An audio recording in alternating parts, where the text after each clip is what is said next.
passing, dribbling, skills, vision, overhead kicks, free kicks. Imagine if all this belonged to one player. Well, it did.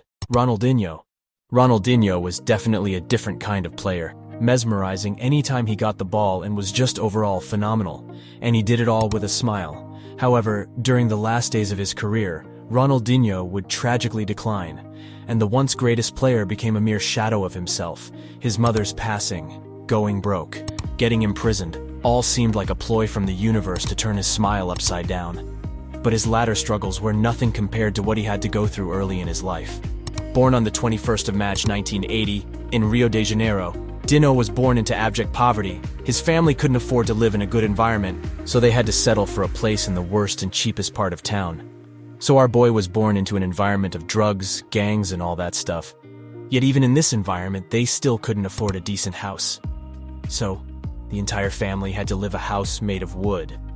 But his father was a hard-working man, who despite failing as a player, made it his personal mission to ensure his son succeeded. He took up 2 jobs, a welder during the weekends and an organizer of cars in Gremio's stadium during the week. But despite how time-consuming his life was, he still made enough time to personally train his boys, Roberto, and his youngest, Ronaldo. Roberto was just sensational. At age 16, he was already impressing in the Gremio's youth team and caught the attention of Italian side Torino, who began doing everything to sign the boy. Gremio were so scared of losing the boy, he offered him a professional contract, with a sign-on bonus of a new house in the suburbs with a swimming pool. And finally, the tragedy was over. Roberto had secured a future for the family. Meanwhile, on the pitch, he was once again sensational. He led Gremio to 2 consecutive titles, while also training his younger brother, who had joined Gremio's youth team and gotten the name Ronaldinho, meaning small Ronaldo. Then one day, as Ronaldinho was returning from training, he saw his uncles and other members of the family in his house. At first, he thought they were all gathered for his brother's 18-year birthday, only to find out his dad had fallen in the pool, broken his head, and lost his life. The family was broken. One of the reasons the 2 boys had given their all to football was to make their father, their hero, proud. It was now up to Roberto to shoulder the entire family's responsibility. It was a tough burden at such a young age.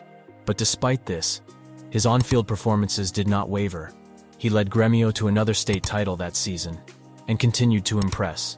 So much so, he was called up for Brazil national team. However, in his last match before his big tournament, he suffered a serious knee injury, and his once bright career was never the same anymore. Being the breadwinner, he needed to find a way to secure the family's future, and at the time, there was only one: Ronaldinho. Ronaldinho, 12 years old at the time, was in Gremio's youth team. If his brother was sensational, Dinho was phenomenal. His brother's training were to good effect. The boy's touch, control, finishing, dribbling, and most importantly, his smile was just remarkable. In one match, Dinho's team would win 23-0 with our man scoring every single goal of the match. Damn. Just a few years later, he made his senior side debut during the 1998 Copa Libertadores, and 1999 saw the emergence of the 18-year-old Ronaldinho, with 22 goals in 47 matches. And he put in headlining displays in derbies against International, most notably on the 20th of June 1999, in the Rio Grande do Sul State Championship Final. In a match-winning performance, Ronaldinho embarrassed International's Brazilian legend and 1994 World Cup winning captain Dunga, flicking the ball over his head on one occasion and leaving him flat-footed in a mazy dribble on another. Ronaldinho achieved further success with Gremio, winning the inaugural Copa Sul. Performances like that don't go unnoticed, and in 2001, PSG signed our man, teaming up with Anelka and JJ Okocha. Our man just continued to impress. Ronaldinho was influential in the 2001-2002 Coupe de la Ligue, helping PSG reach the semi-finals where they were eliminated by Bordeaux. But Ronaldinho was never about just goals and trophies. The boy was just a joy to behold. Pace, vision, trickery, hair, smile, dance, the guy was the full package. By the end of the season, he would be called up for the 2002 World Cup, where he would team up with Ronaldo and Rivaldo, and together they would tear down all opposition defenses, winning the trophy. And finally, after everything he had been through, Ronaldinho was world champion. The 2002 to 2003 season was equally mesmerizing, but with PSG failing to qualify for any European competition, it was obvious Dino was leaving. And big clubs literally started bidding for his signature at the end. With a $30 million bid, he signed for Barcelona. Mind you, this was 2003, when money was much more valuable. At Barcelona, Ronaldinho literally became unstoppable. Frank Rijkaard, the then Barcelona coach after just one match in charge of Dino, said the lad had something special anytime he touched the ball. He was right. He scored his first competitive goal in La Liga on the 3rd of September 2003 against Sevilla. After receiving the ball from his goalkeeper inside his own half, Ronaldinho ran through the midfield and dribbled past 2 Sevilla players before striking the ball from 30 yards, which hammered off the underside of the crossbar and back up into the roof of the net. Ronaldinho suffered from injury during the first half of the campaign, and Barcelona slumped to 12th in the league standings midway through the season. However, Ronaldinho returned from injury and scored 15 goals in La Liga during the 2003-2004 season, helping 7 years, a result Xavi credits as the start of the Barcelona rise. The next season, Ronaldinho won his first league title in 2004-2005 season and was named FIFA World Player of the Year on the 20th of December 2004.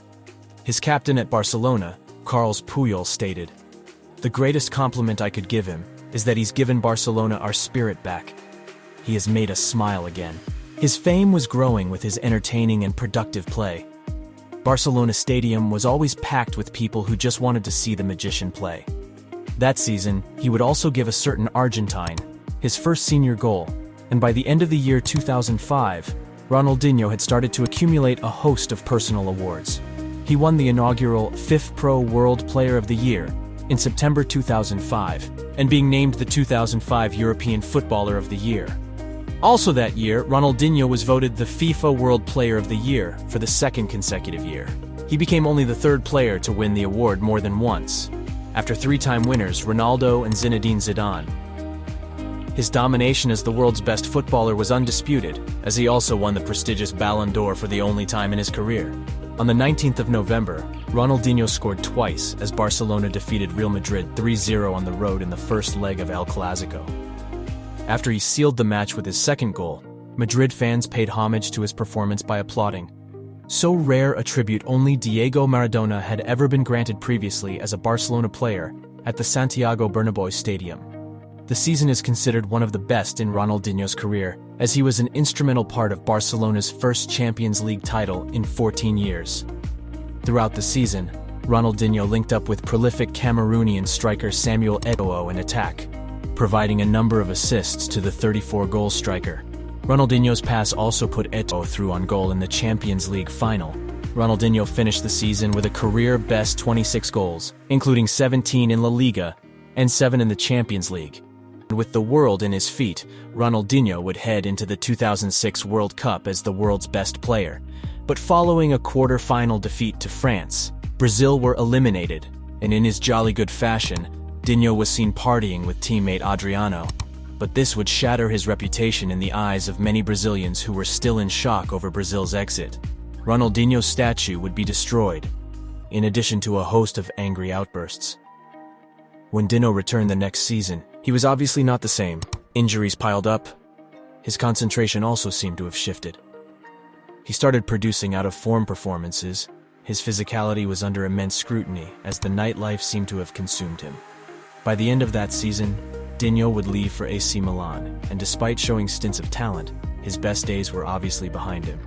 He would leave for Brazil, playing shortly in Mexico and India, before retiring in 2015, aged 35.